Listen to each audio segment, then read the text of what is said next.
Hello, I'm Diane Trees. Florida's sunny summers mean children will spend more time outside, which increases the likelihood of stormy weather-related accidents or other outdoor injuries.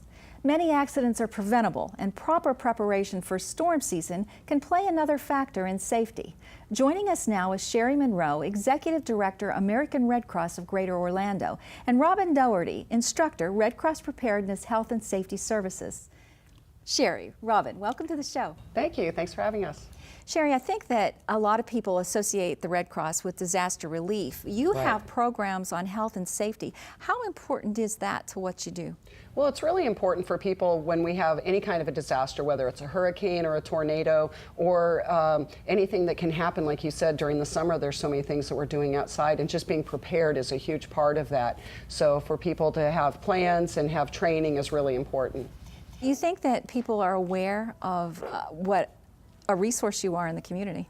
I think a lot of people are not aware of us, that we're here and that we're here all the time, and that you know, many of their neighbors are probably Red Cross volunteers. 90% of the work of the Red Cross is done by volunteers, and yeah, we're here all the time, blue sky or gray sky. I think you're a hidden gem in a lot of ways. Robin, let's talk a little bit about the programs. Who takes these programs? Are they individuals, businesses, churches, daycares? Who are your clients? We have a variety of different programs, and we have great community relationships, not only with our churches, our schools, our organizations. We go in there to teach them health and safety, emergency preparedness. Those are the type of individuals that take our classes and courses. Now, with the kids out of school, I know that we focus more on the summer safety, but are those courses offered year-round? Yes, they are. Yes, they are.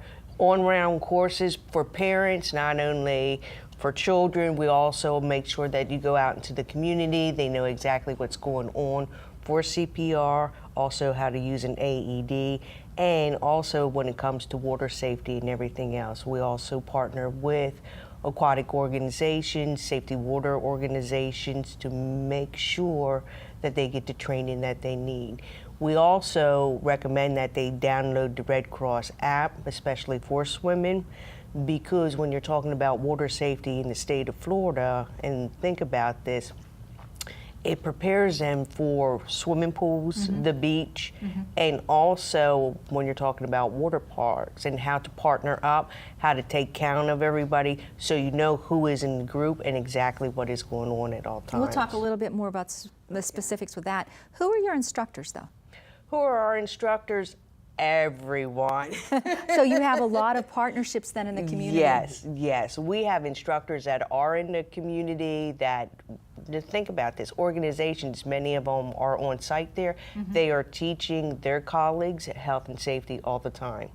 I didn't realize that. You go out in the community so you can use that site then to teach that business. Okay, back to water safety then. With drowning being the leading cause of death in the state, what are you offering for water safety? Who, what age targets, what do you have? And that's a very good question, I'll tell you that, because the age, it depends on your skill levels and your abilities, but it is from infants to adults, yes, and also the parents too. Yeah. So they know specifically what to do with water safety. That's quite a realm that you have. Yes. With children in mind, you offer babysitting and child care classes, and I believe a babysitting certificate.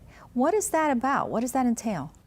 It really is a phenomenal program, and I'll say this because the age generally starts at 11. What is nice about it is because it gives them real-world skills to go out into the community, to also learn how to do interviews, write a resume. In addition to that, how to feed, how to clothe an infant.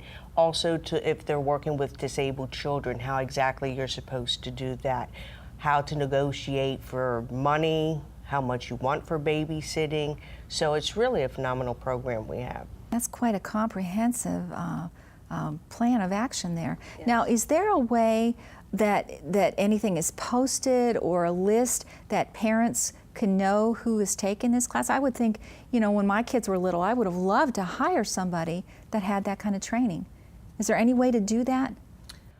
Well, what I will say, they do network with schools and their churches also to know who is certified in babysitting.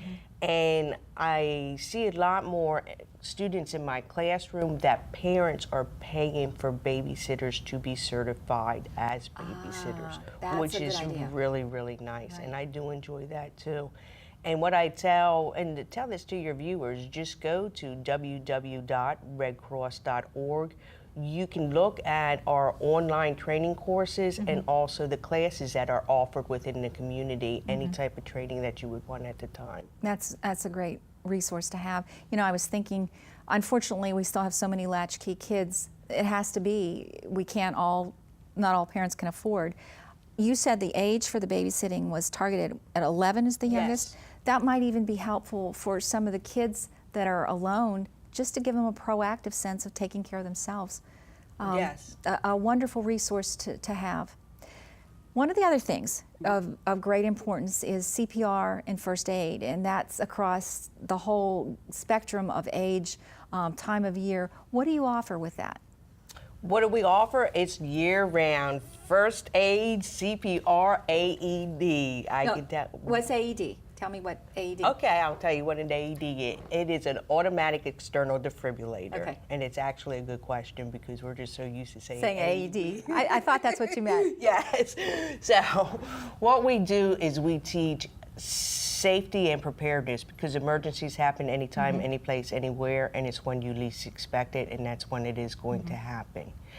And it's nice to have people trained out in our community and individuals trained in Red Cross life-saving skills so they know exactly what they're doing at all times. Right. Now, you said the classes are offered year-round, and Yes. people can check on the website for the schedules with things. Now, Sherry, on the disaster side of things, you were telling me about a program called Pillowcase Project. Right, the Pillowcase What is Project. that about? Well, for some of us, when we went through school, we remembered the stop, drop, and roll Right. that you learn. We have a program that's similar to that. We go into schools, public schools, private schools, after-school programs, and we work with kids that are 3rd through 5th grade, and they learn things like if they had to go to a shelter, like if we had a hurricane or something like that, what they would need to take with them. And it's called the Pillowcase Project because what would they put in a pillowcase to take with them?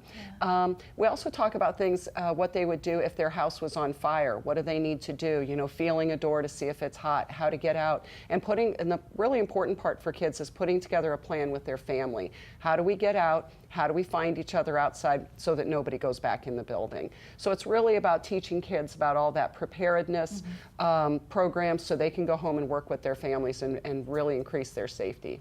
You know, I would imagine that that's a good prompter for parents as well, because you might not always think about the things that the kids might need. Absolutely. Also, I would think that that helps with a little bit of the fear factor if the kids know Right. sort of what to expect. They kind of know what's going to be going on, and in the when we go through the program, and they actually get to take this pillowcase home with them. They know what to put in it. That they might want to put, you know, a toothbrush, a pair of socks, a teddy bear, some things that they'll enjoy having with them. And we talk about how that's kind of a stressful time for everybody, and so they kind of know what to expect if that happens, because that's usually the scariest part is the unknown. So Right. if they know what's happening and what they need to do, it puts them in a lot better position.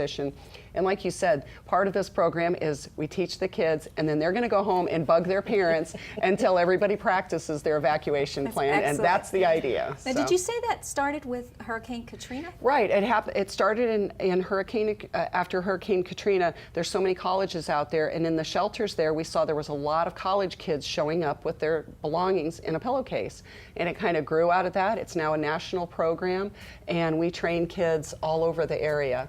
That's brilliant. Very good.